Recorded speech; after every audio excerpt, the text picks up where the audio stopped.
I could care, and I'm honest, I'm serious. I could care less about an inline blocker, okay? I just want somebody who can dominate the middle of the field, dominate the red zone, who I can throw a 5-yard pass behind the line of scrimmage, break a few tackles, and run up the dang sideline. We're the only team in the NFL who doesn't have a dang tight end who can at least catch a pass. We don't have one right now. Tannehill has gone far too long in his career without having one. I am sick and tired of it. We need to draft one. I don't care if we draft one round in the second round. I could care less. People are underselling how important tight ends are. If we got Mike Gesicki, I would be on cloud 9. Okay, I think he is the best receiving tight end in this draft, bar none. I think he's going to be a dominant player. Is he a good inline blocker? No, he's a terrible blocker. He's a former volleyball player, for God's sakes. He can't block anybody, let alone a 30-year-old NFL defensive lineman or a 30-year-old Navarro Bowman coming at him at full speed. No, he's not going to block him. Are you kidding me? But you know what he can do? He can outrun everybody on the field. He's taller than everybody on the field. And you know what? He can jump higher than anybody on the field. And to me, that's more important. And I think that's going to help our third down conversion rate. We need a safety. We need that in our offense. And I mean, my dude, it is, at this point in time, it is absolutely disrespectful to the Dolphins fans at this point that we don't at least have a tight end on this roster. Well, guys, the 2018 draft class is finally here. We're going to go through everybody's opinion on every single one of these players, not just mine, but we're going to start with my opinion. We're going to go pick by pick by pick, and then I'll give you my overall grade for the Dolphins 2018 draft class. So let's start with the 11th pick overall, which I think is probably going to be most people's favorite pick in this draft, Minkah Fitzpatrick. I love this pick. Especially, I always like to grade a player, not just how good the player is, but who else was on the board at that point in time. So when I look at the decision to go with Minkah over Derwin, because at that point Josh Rosen was picked, obviously, all the quarterbacks were gone, which is no surprise there. The Dolphins were not aggressive at all, and we're going to talk about that here in a second. In this draft, they were not aggressive, which is uncharacteristic of Mike Tannenbaum. But looking at the board, I think if I was the Dolphins, and again, this is just me, this is my opinion, the top 3 guys on my board at that point would have been Minkah Fitzpatrick, Derwin James, and Terrell Edmunds. Now, to rank those 3 who I would have drafted if it were me, you guys already know it would have been Derwin James. In my opinion, I thought he was the second best player in this draft. That is not a joke. I actually believe that. I think he has superstar potential written all over him. I don't think he has any bust potential at all. I think he could come in and make an impact day one. So with that being said, I think you're really splitting hairs between him and Minkah. I said this in a previous podcast leading up to the draft and previewing the draft, that there are certain players in this draft that I think can impact a team in the first season that they're going to be there, and one of those guys was Minkah Fitzpatrick. I thought Minkah could come in and can be a straight game changer. I think he literally is going to make a huge impact on this team day one. I thought Derwin was able to do that. I thought Roquan Smith was able to do that. I did not think Terrell Edmunds was able to do that because of his age. I think he's 19 years old. I'm not sure how mature, and I'm just speculating at this point in time, but I trust Roquan a little bit more than I do Tremaine because he's older. He played in the SEC. He played more physical football. And the same thing with Minkah and Derwin. I just think they're more mature football players than Terrell Edmunds would have been coming into the league. And I think not bust potential with Terrell Edmunds, but just impact right away, I think would have been a little bit slower than those guys. I really do believe that. I think those guys are going to make a bigger impact on their football teams day one, game one, than Tremont Edmunds. I don't know. I think I've been saying his name wrong this entire podcast. I'm mixed up with players. Went through a lot of players in this draft. Really stressful first round. Probably the most stressful first round I've ever experienced in my life, and that's not even a joke, just because of all the possibilities that could have happened, especially when Josh Rosen was dropping. But again, at that point in the draft, Josh Rosen was gone. On my board, my top 3 would have been Minkah, Tremaine Edmunds, and Derwin James. And when you compare Minkah and Derwin, with each other. I think the one thing that separates them both, number one, we know what Derwin's going to be on the next level. Derwin is going to be a strong free. It really doesn't matter. He's going to dominate. With Minkah, the Dolphins have already come out and said that he's going to be a safety. Now, I'm 1,000% sure he's going to be a free safety. He should be. That's just my opinion. I think his skill set, even though he's a great box safety as well, because he played a little bit of linebacker in that star position in Nick Saban's defense, but I do think he can be a great free safety just because of his intellect, the preparation. Just watch interviews with this kid; it's insane. It's like watching Ed Reed talk about football. It's ridiculous. So I think he would be a great free safety because of his ability to diagnose plays. His coverage skills are ridiculous, and I definitely think he can come up and tackle with the best of them. And I do think he can cover ground really, really well with his athletic ability. So I think free safety would be a perfect fit for him. And again, grading this pick, I would give it an A. I'm not going to give it an A plus just because you could have drafted Derwin as well, and I really don't. It doesn't matter. What does an A even really mean? This guy is going to be a great player, and like I said, I think you're splitting hairs between him and Derwin. And again, I think the only knocks on Minkah is just where are you going to play him? You really just don't know what position he's going to play at and be dominant at. And I think he can be a dominant free safety on the next level. I think he really can be, for all the reasons I highlighted before. I think his ability to diagnose and his preparation for the game of football is unparalleled, and I think you have to have that to be a superstar free safety. He does that. He has the athletic tools to be that. He has the instincts to do it. So all of those things, he's a great tackler. So I think all of those things are great. It should allow Rashad Jones to play. Listen, I'm sick and tired of Matt Burke saying safeties are interchangeable. Shut up. Okay, we have Minkah Fitzpatrick now. He's going to be a dominant free safety. Hopefully that's where he plays. And let's put Rashad in the box to help us stop the run, because God knows we're going to need that because we didn't take a DT.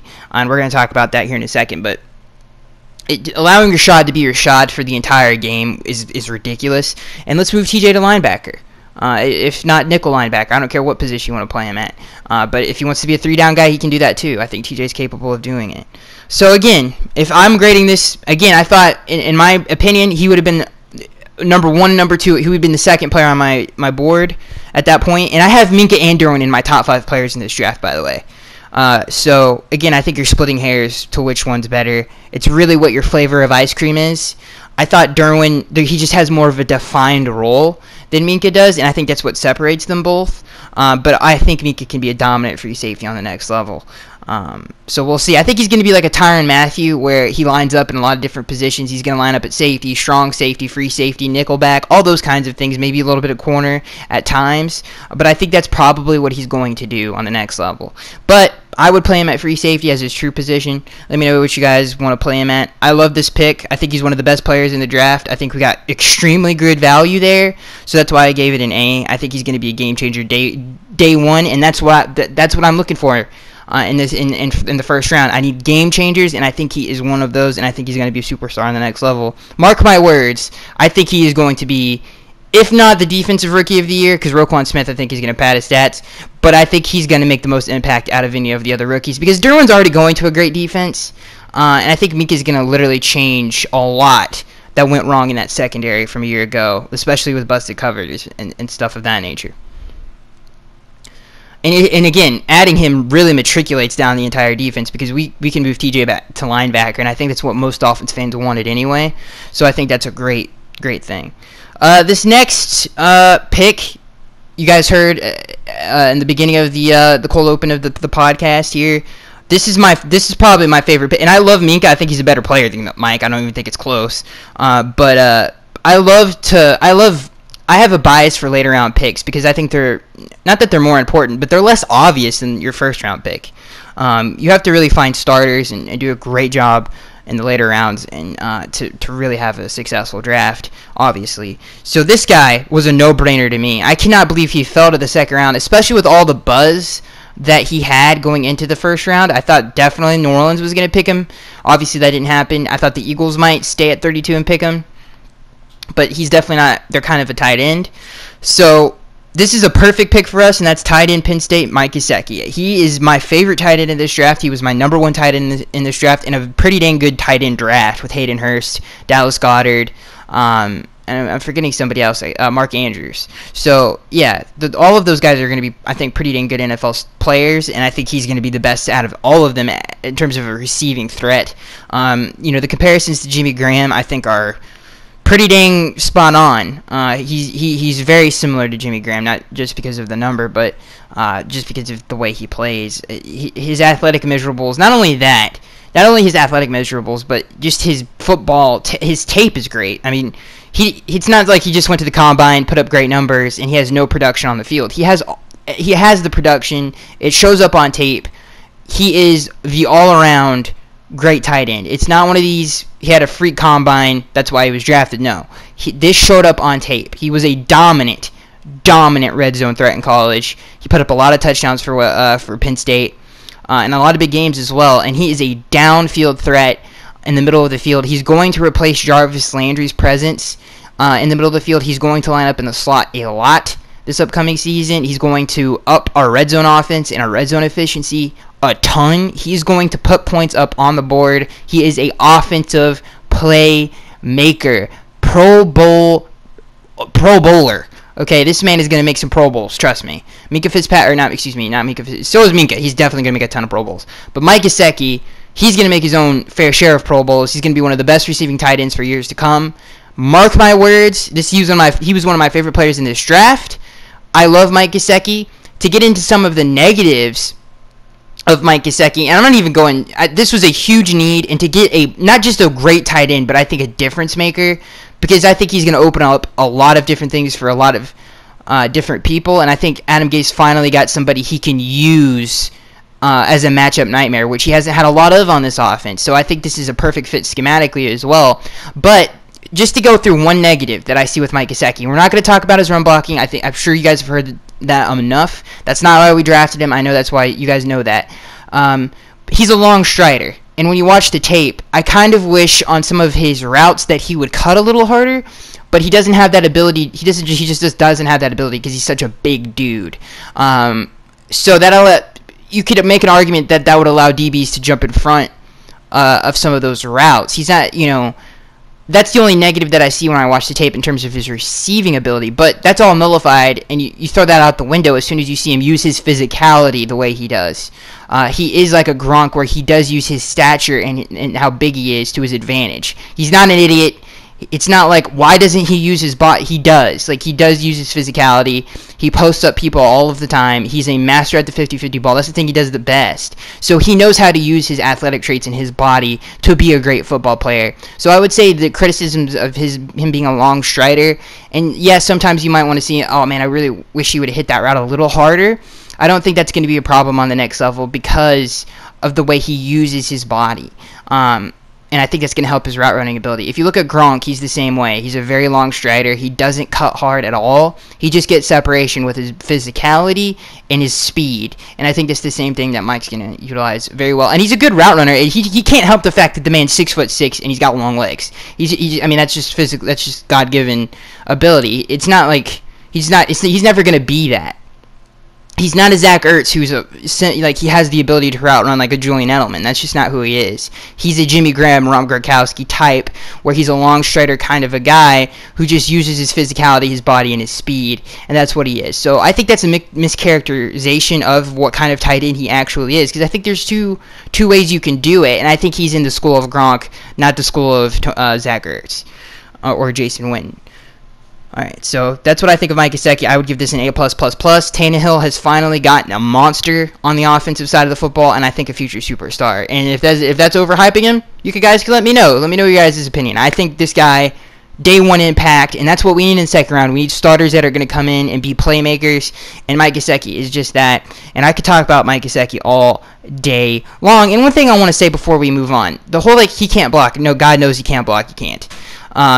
And I'm sure Adam will teach him, and we've got a good staff at hand, and I think he'll eventually learn. But he tested very strong at the combine. It's not like he's not a strong dude. He is a strong guy.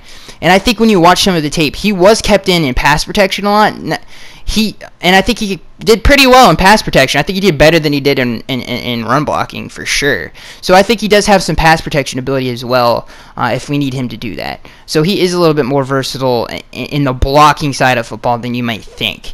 And I would urge you guys to go watch tape because they did keep him in the block a lot. And they ran a lot of misdirection plays in Pitt State. So he was he had to do some of those things a lot in college. And one thing before we move on, I forgot to mention this. One thing that I also really like about him is they really didn't run a lot of routes with him at all. And that's not because he couldn't do it. It's because of their offense. It's a lot of misdirection. It's a lot of play action, a lot of RPO type stuff where Mike is motioning in the backfield. So that limits his route running tree a little bit. And I think him going to Adam Gates' offense is going to open that up a lot more. And I think he's going to be able to utilize his talents in a lot of more variety of different ways, which I'm very excited about. Because I definitely think he can do it. And when he was asked to do those things, he excelled at it. All right, this next pick I love. I love this pick, but the argument we'll get into that here in a second. Round 3, pick number 73 overall, the 9th pick of the 3rd round. Outside linebacker Jerome Baker, obviously reuniting with his former teammate Raekwon McMillan. One thing I will say about Jerome Baker and the criticism on him, some people question his instincts, which is what I've heard from other analysts. When you watch him play, I don't think that's a big problem. I feel like he plays fast. He doesn't play stupid. He doesn't have a lot of misassignments.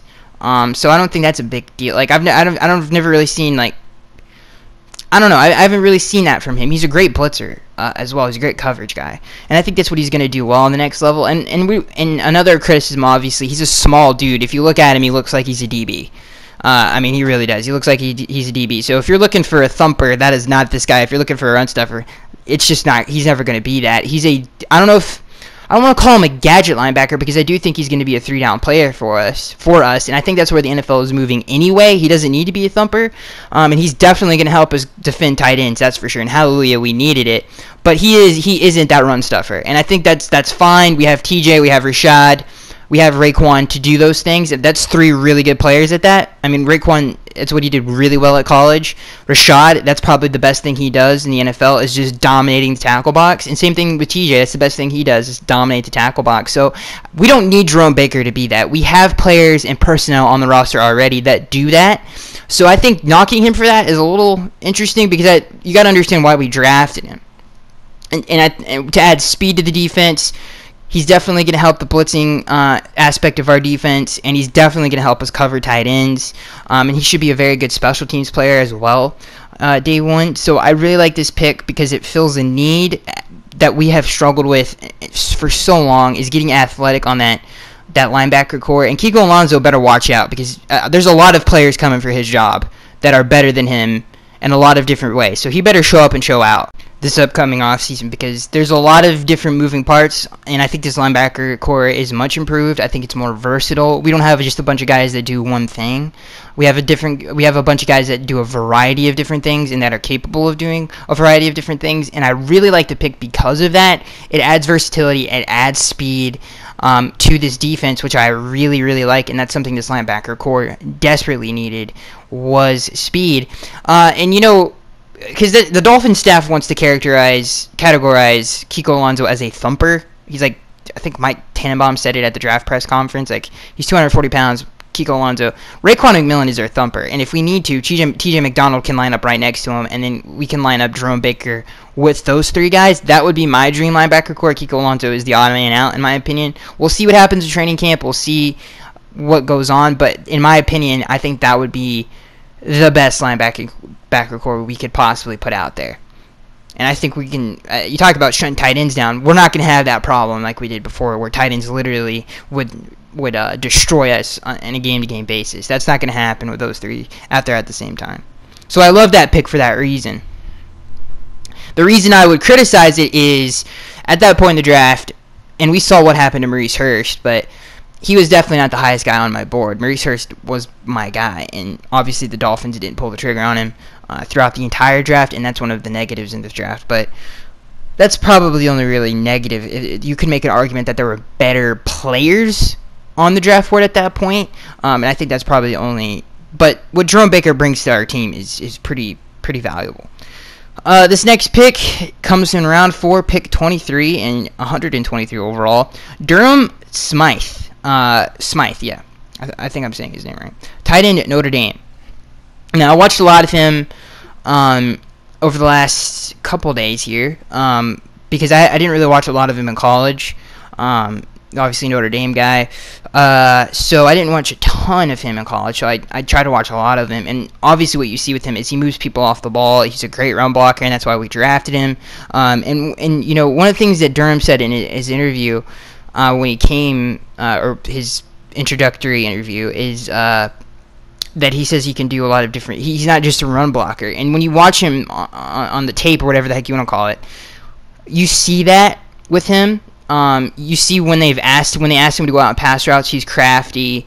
He sets it up well. I like how he gets open in zones. He's a smart player. He reminds me a lot of Anthony Fasano. He's a little bit bigger than Anthony, I think. But he reminds me a lot of Anthony. Just a crafty receiver and a really, really good run blocker. And I think that really adds a lot of versatility in terms of personnel groupings for Adam. And, you know, Chris Greer said it perfectly. It gives Adam a lot of different pieces to play with. That way he can be successful in a lot of different personnel groupings. And I think that's what Durham brings to the table. And it's really going to help out Mike Gesicki as well, to not be relying on him to be a great run blocker. And we don't have to put Marquise Gray out there. We can put Durham Smythe out there, who is an adept receiver, who I think is going to just get better at that on the next level, and is a really, really good run blocker. And I think that was a really, really, really good pick for us. And it's going to really help out the offense. So I love that pick as well. Again, the argument against this is, guess who's there? Oh God, I'm very completely totally forgot his name for some reason. It'll come to me here in a second, but the DT from Michigan, first-round talent, should have been picked earlier. Obviously, the heart condition really hurt him.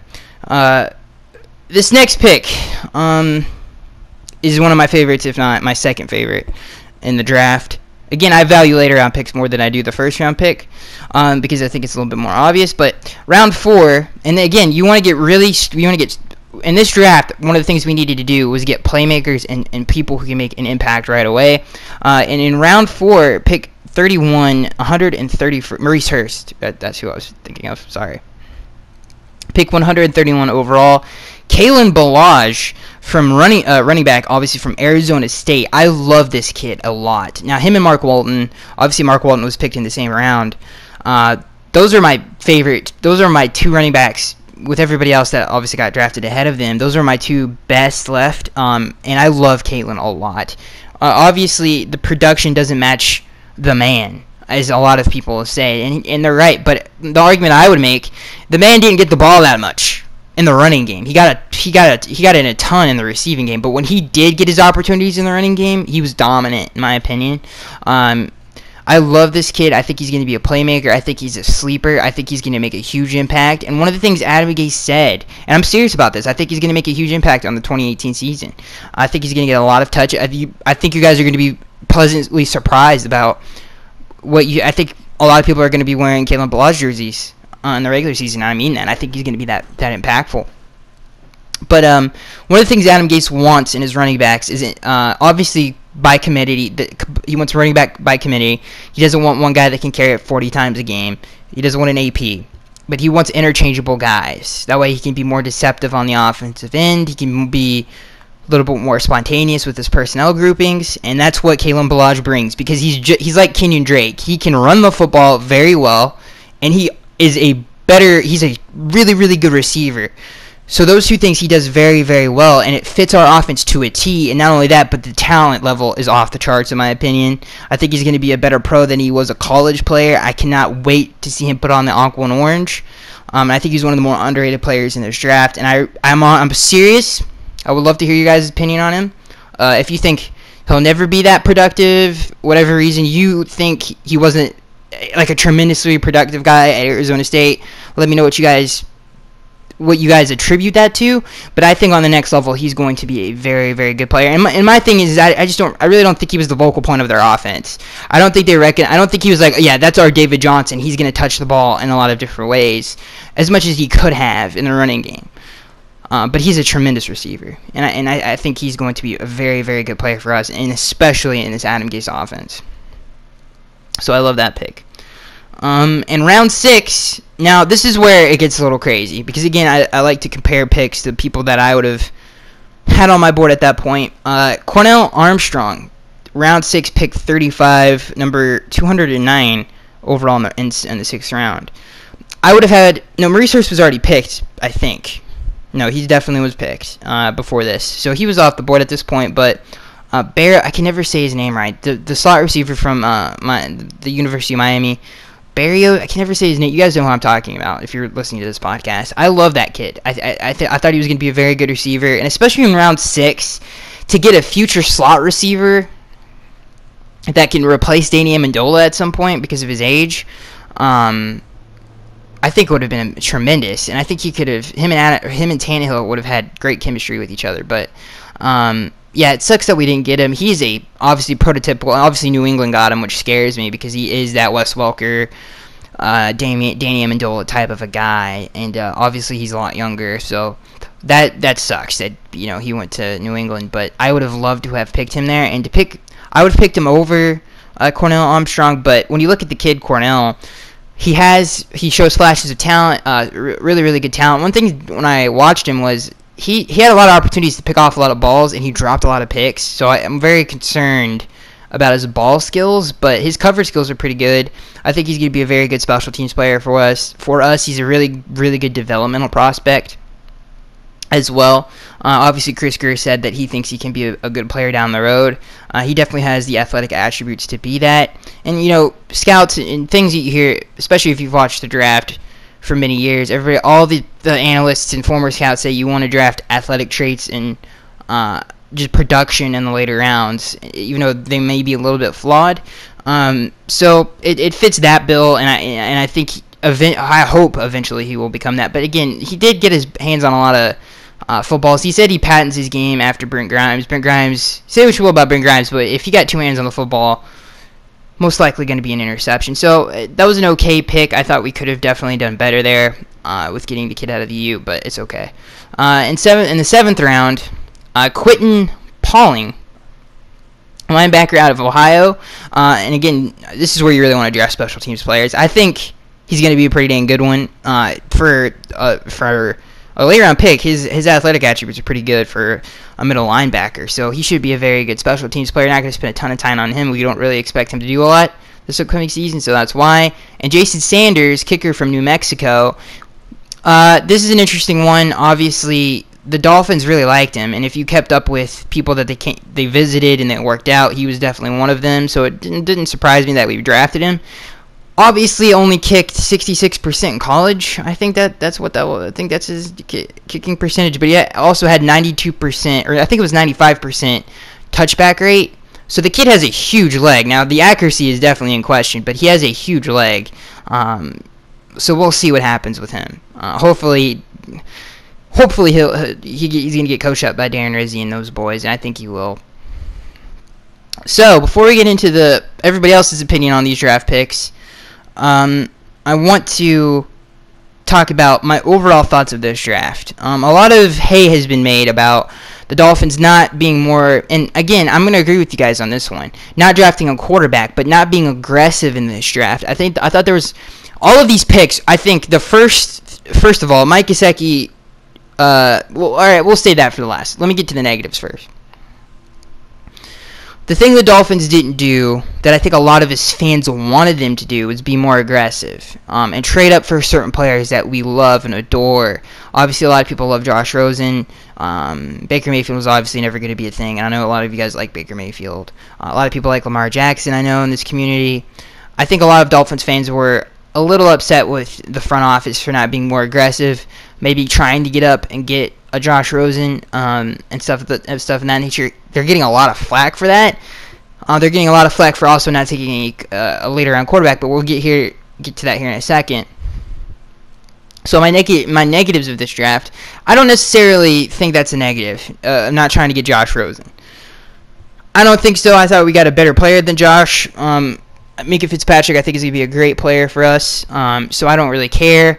People forget what Tannehill did for us before he got hurt. I think we should be excited about his future as well. And if he doesn't work out, there's always next year's draft to draft a quarterback. Now, will it be better than this class? Probably not.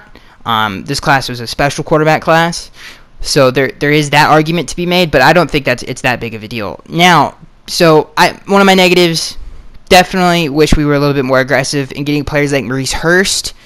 That's where I really want to focus my anger at them for not being a little bit more aggressive. I really wish they would have pulled the trigger on Maurice Hurst. If they picked Maurice Hurst, this would have been the best Dolphins draft in the last maybe 10 years because of how many great players we would have gotten and how many starters and impact players we would have had in this draft class. There would have been a lot of them.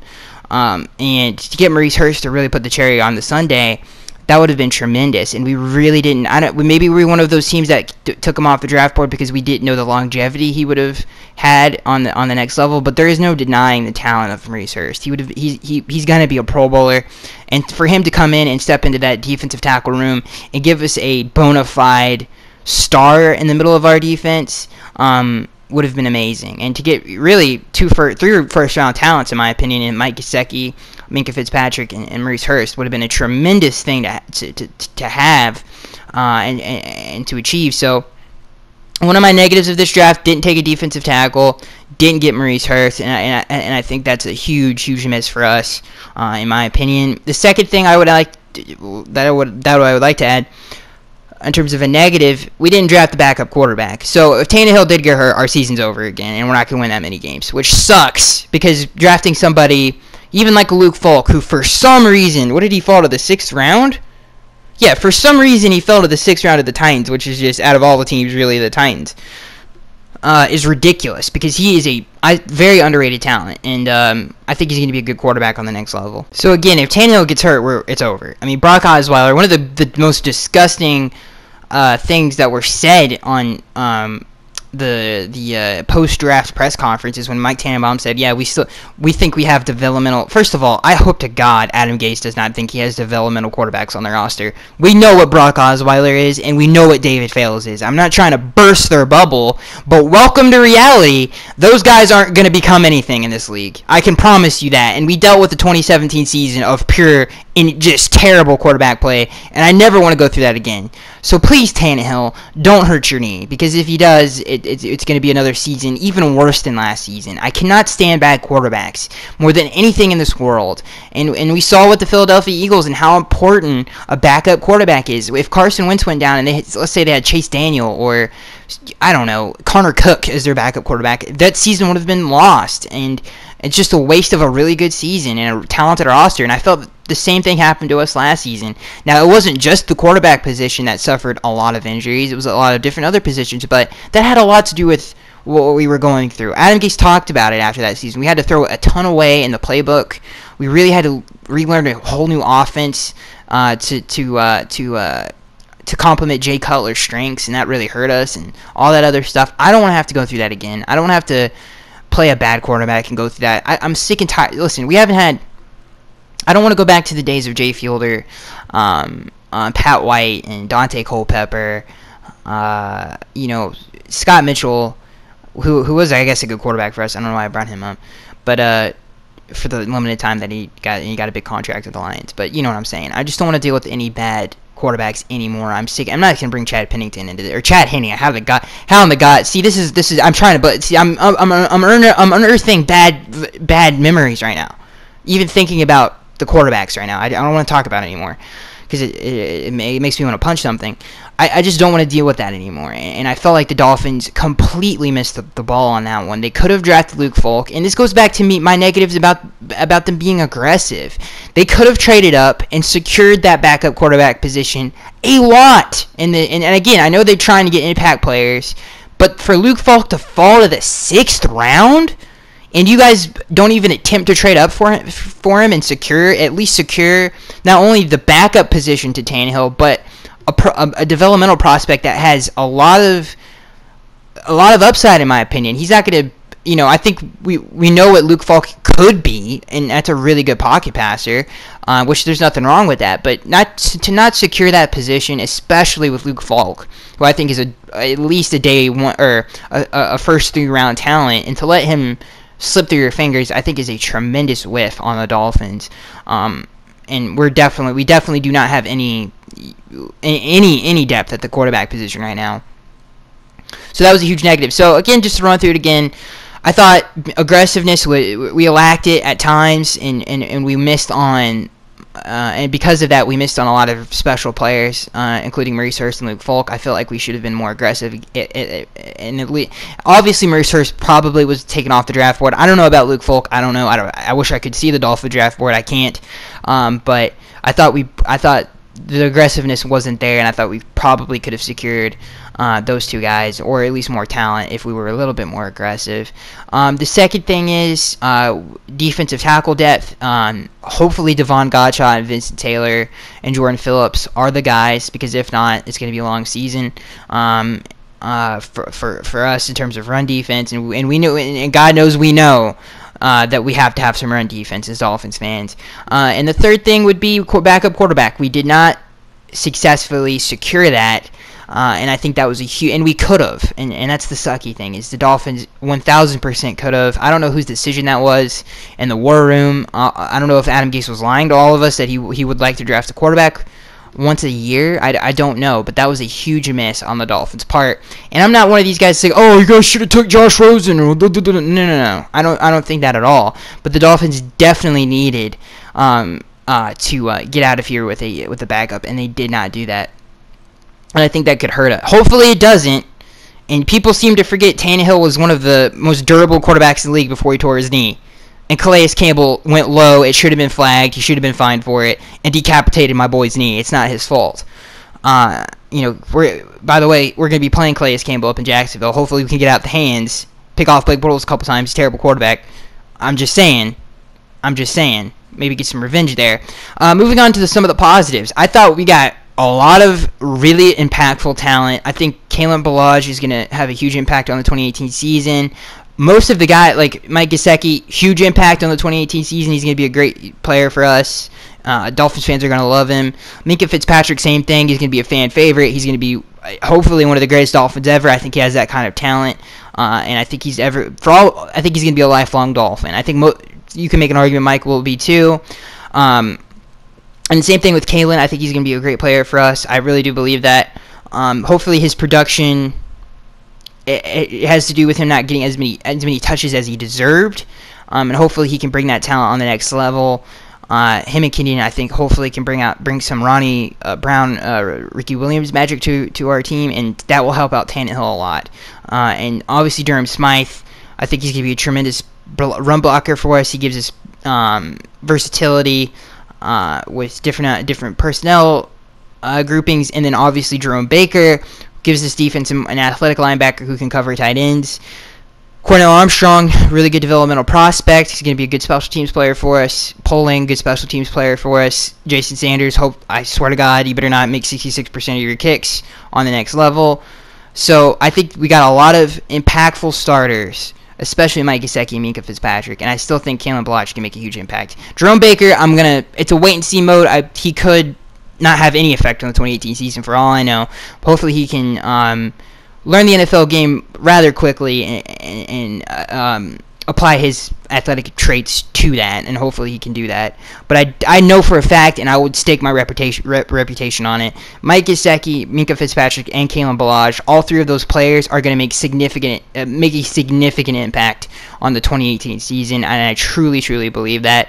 So, with all that being said, and with all the negatives being said, because I've been sitting here talking about the draft for 38 minutes, I would give the Dolphins an A-, and that might be a little high, maybe a B+, but because of some of the misses there. But I would give it an A- because I think the Dolphins drafted impactful starters that are going to be very good players for us in the long term.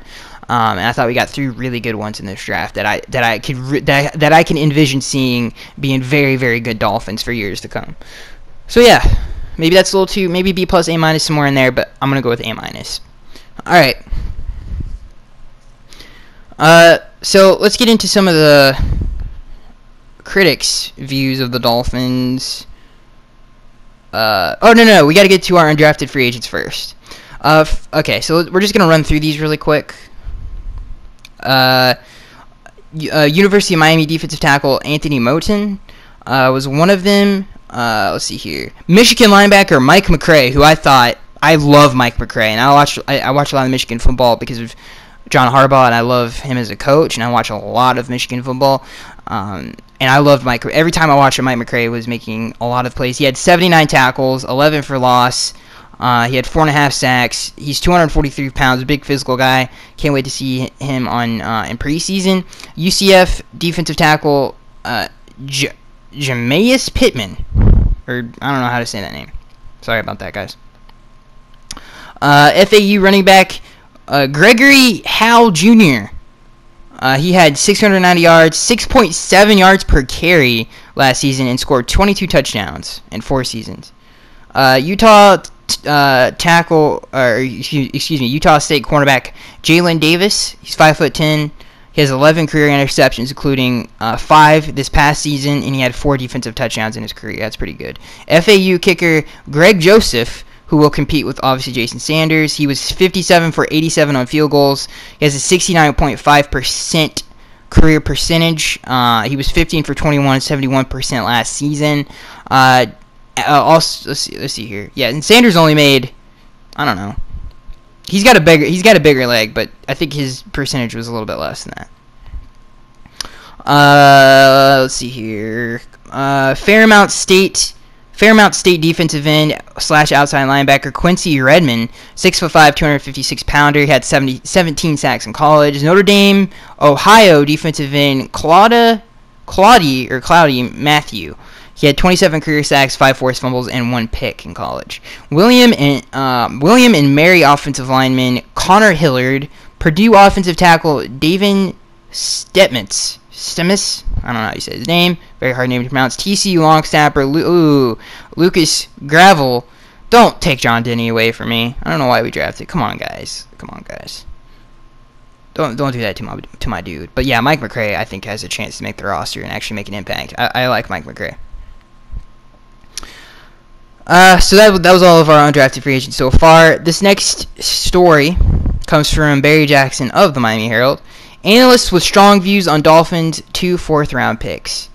Let's see here. Notre Dame tight end Durham Smythe had only 28 career catches for 381 yards and 6 touchdowns in 4 seasons, but is a skilled run blocker. NFL Network's Mike Mayock said, quote, "When you talk about run blocking tight ends, Durham Smythe focused on that in his career. 6'5", 253 pounds. I thought he was underutilized as a pass receiver, and I think he's actually a better pass receiver than people give him credit for.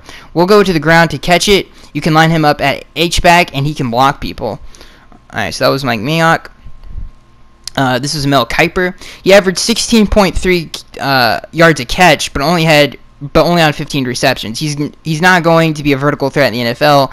His value lies in his ability to drive defenders off the ball. In 2016 LSU Texas, that's what he did. With the size, you have a defined role for him coming in terms of a run blocker. Todd McShay said,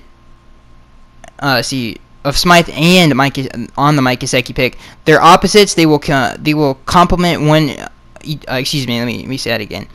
This is from Todd McShay. His opinion on Mike Gesicki and Durham Smythe. He said, quote, "They're opposites. They will complement one another very well. Gesicki can't block to save his life, but he's a really good receiver." So yeah, that's just some thoughts here. This is on Kalen Ballage. This is what Mike Mayock had to say about him. He said, quote, "This is a big, great-looking athlete. I call this potential versus production." See, this is what the negatives about him. Everyone talks about his 8 touchdowns in 1 game against Texas Tech. I don't really care about that game. That game means nothing to me in the overall evaluation. At the end of the day, he is a 228-pound finesse back. Had a really good Senior Bowl week. A guy named Demario Richard really kind of beat him out for the 1st and 2nd down role. What you are getting is a ton of upside, but you need more consistency. He needs to be more consistently physical in the running game, but as a receiver, he's tremendous, and I think that's going to really help us in 2018. Mel Kiper said he's the best athlete on the Sun Devils team, almost 230 pounds, 6'2". You saw glimpses of a power back, but he was inconsistent. He played smaller at times. You like that fire, you get the passion. He shows the capabilities. You get more consistent, you have something. So there you go. This is Daniel Jeremiah on Kalen Ballage. He's got Telvin Coleman type juice when he gets going. He can fly in the open field. So there's again, this is NFL Lance Zierlein. His lack of decisiveness and vision make it hard to envision him as a full-time RB1. Ballage can do a little of this and a little of that, but a team will need to have a clear-cut plan for him and how to use him. Ballage's size and athletic ability will appeal to teams, as with the ability to play on third downs and return kicks. Bucky Brooks also said that he could potentially have an Alvin Kamara impact on the 2018 season for us. So that's pretty crap and high praise right there, ladies and gentlemen. And I see a little bit of that in him because of his ability. Think about if Reggie Bush was 6'2".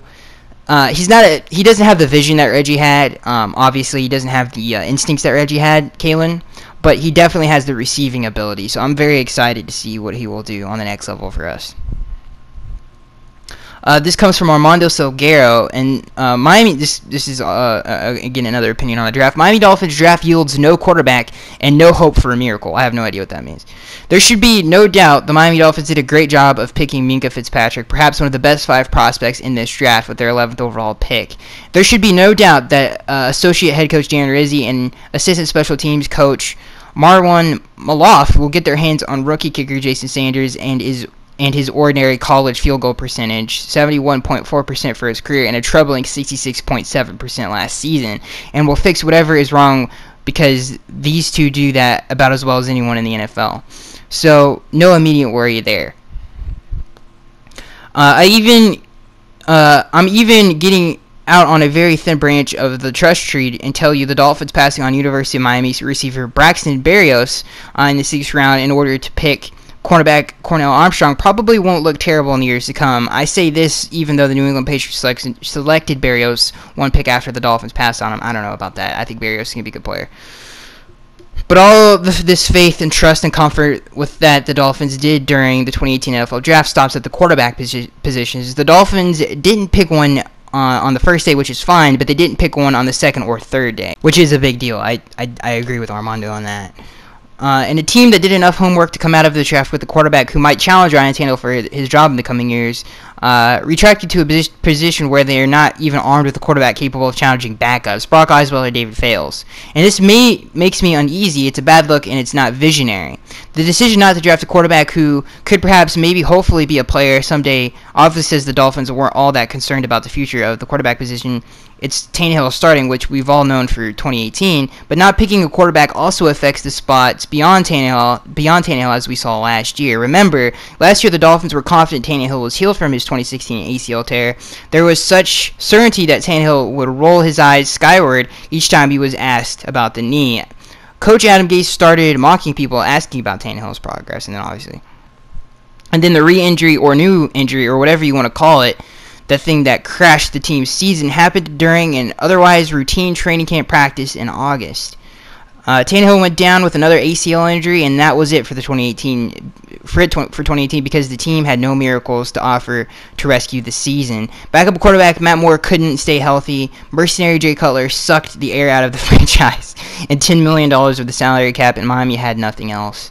So, in this draft, with the Dolphins still needing a quarterback who might be a factor in the future, conducted themselves much as they have in the past. No quarterback. The division rival New York Jets, meanwhile, drafted a quarterback. The Bills drafted a quarterback. Even the division champion New England Patriots, they drafted a terrible quarterback, if I'm being honest. And they did pass on Luke Falk, too. And I get it. The Jets Bills needed a starter. No one knows if the guys they got will be any good. And the Patriots took LSU's Danny Eltling in the 7th round, which is basically like throwing up a prayer. But the point is, those teams did work at the most important position in the sport. The Dolphins, who did as much or more quarterback due diligence as anyone, came away with no one. And thus the Dolphins came away with no chance of corralling a bolt of lightning, as it might seem, with the draft investment on a quarterback even late in the draft. So yeah, he's right. He's 1,000% correct on that. I do agree with him, and I'm not saying I don't care about the first round. I don't care about the first round quarterbacks. That's fine, but not securing a backup quarterback in a developmental prospect, I think, was a huge F for us. Like, that's a big miss. This draft was uncharacteristically deep at the quarterback position. I mean, there were some good ones, and for Luke Falk to fall to the 6th round, and I don't want to keep repeating myself, it was a big miss. And I do agree with Armando, man. If Tannehill gets hurt again, that's lights out. One thing I will say, though, in defending the Dolphins, they looked at Josh Rosen, they looked at Baker Mayfield, they looked at Josh Allen, and Lamar Jackson. They looked at these guys. I'm taking Lamar Jackson out of it because they could have picked him at the 11th pick overall, but I think that would have been a mistake. I think that's way too high for him because I think you could have waited to get him. But not giving up a ton of picks to go get a quarterback that they have said will not start year one, I think is foolish. Think about that. You're giving up picks for somebody who isn't going to do anything for the first season. If Tannehill gets hurt, let's say he gets hurt, if Tannehill plays terribly, which isn't going to happen, then the Dolphins know what they have to do. They have to invest in a franchise quarterback. Despite this draft being as good as it was and deep as it was at the quarterback position, I'm just throwing this out there. If the Dolphins say we go 2-14, 1-15, or say we have a terrible season, we have the number 1 pick in next year's draft, I think there's a pretty good quarterback that's coming out this upcoming draft that we could select anyway. So if it doesn't work out, we can still fix it. I don't think it's that big of a deal, and I don't think it's that big of a deal at all. I really don't, because I don't think any of that things. I'm just saying hypothetically, if that happened, I don't think it's some huge deal. And I don't think it was a huge need because I still have faith in Tannehill. Obviously, some people do not. And this is his last season to prove it. And I thought we did a good job of surrounding him with some talent. Getting Kalen Ballage, Mike Gesicki, and Smythe, I think were really, really good moves. But again, I think overreaching for somebody who wasn't going to make an impact day one, I don't care about. But not selecting somebody in the later rounds like a Kyle Lauletta, like a Luke Falk, especially in the 6th round, it was a huge miss on the Dolphins' part. All right. Running a little long here, see if we can't fit a couple more opinions in on some of your Miami Dolphins draft picks. Let's see here. I'm trying to find something. Let's see here. I thought I had something on Mike Gesicki. Some opinions on him. Sorry about this, guys. All right, okay, here we go. This article comes from the Sun Sentinel, and it comes from Omar Kelly. Majority of Dolphins draft picks should contribute as rookies. With the first pick overall, Minkah Fitzpatrick. Fitzpatrick played cornerback and safety during his college career and won the Benerick Award as the best defensive player in college football and the Thorpe Award as the best defensive back in 2017. He has speed, size, and athleticism to play both in the NFL, but will be used as a free safety in Miami. That's where I think he should play. The Dolphins hope he can unseat TJ McDonald for the starting spot, which should be very easy, opposite Rashad Jones, which would allow McDonald to become a nickel package linebacker. Fitzpatrick pulled down 9 career interceptions and returned 4 of them for touchdowns at Alabama. So the hope is there he can improve Miami's total of 9 picks in 2017. Completely agree with that.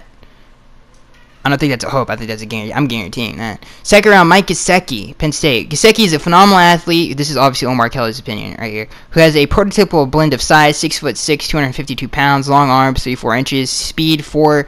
He ran a 4.5 40 in athleticism. He possessed great strength to create movement as an inline blocker, and his limitations as a blocker means his presence on the field will telegraph the offense's intentions. Not necessarily, especially with Smythe, but Gesicki should have an impact right away as a flexed out pass catcher. Because if we line Mike and Smythe, we can run to Smythe's side and still have the threat of play action and really killing you with Mike Gesicki on the field. So that's not true. We can still have that deceptiveness because of Smythe.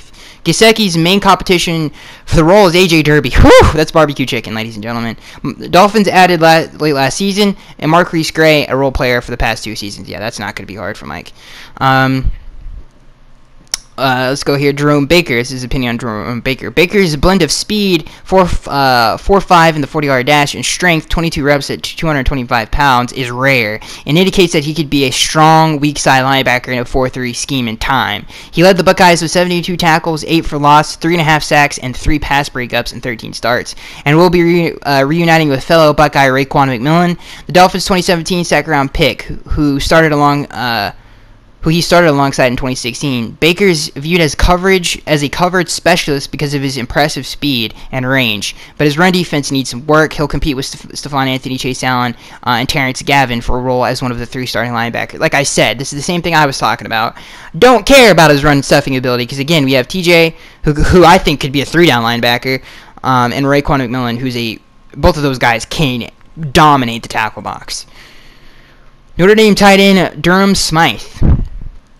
Smythe is a talented, again, this is Omar's opinion, Smythe is a talent run blocker who can create an opportunity for him to become a rookie starter, but his playing time will likely be package-based, which makes him the ideal complementary piece for Mike Gesicki. The Dolphins' second-round pick, Smythe caught 28 passes for 381 yards and scored 6 touchdowns in 4 seasons with Notre Dame.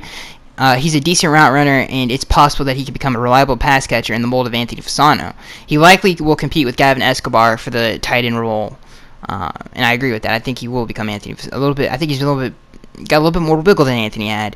But I think he definitely. I think that's his ceiling is Anthony Fasano, which I think is pretty dang good. Arizona State tailback Kalen Ballage. Ballage has great size, 6'2", 228 pounds, impressive speed, 4.40 in the 40-yard dash, and soft hands, which helped him catch 82 passes for 684 yards and 2 touchdowns.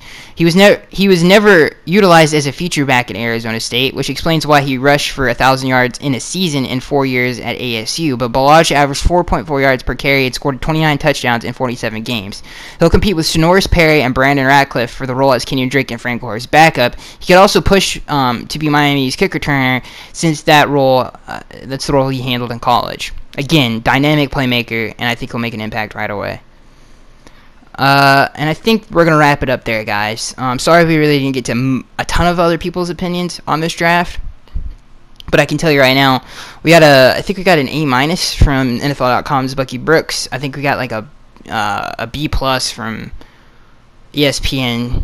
I can't remember all the grades, but it was A-, B+, a lot of those. A lot of A- and B+. I think there were some B- in there. Those are all haters. I'm just joking. Obviously, different opinions, different flavors on the draft. But overall, like I said, I love this draft. I thought we got 4 really good players that are going to make a huge impact. I hope Jerome Baker will make somewhat of an impact, but I don't think he's going to make as big of an impact as Smythe, as Gesicki, as Fitzpatrick, or Ballage. I think all of those guys are going to make some serious plays in this upcoming season. I'm very excited for this season. The only negatives, didn't get a backup quarterback. I thought we should have pulled the trigger on Maurice Hurst. It didn't come out of the draft with a defensive tackle. Those are 3 big negatives, and again, you can make an argument for a B+ and A-. I really don't think you can go lower on that grade, in my opinion, because of the playmakers we did get in this draft. So I'm Skagster83. Let me know what you guys think of this draft. I'm super excited. I think Tannehill was jumping out of his chair, high-fiving people as soon as Mike Gesicki's name was called, and Smythe's, because those guys are going to be really, really good for us in 2018 and should really help our offense. So I'm Skagster83. Let me know what you guys think of the draft down in the comment section below, and I will see you guys in the next one.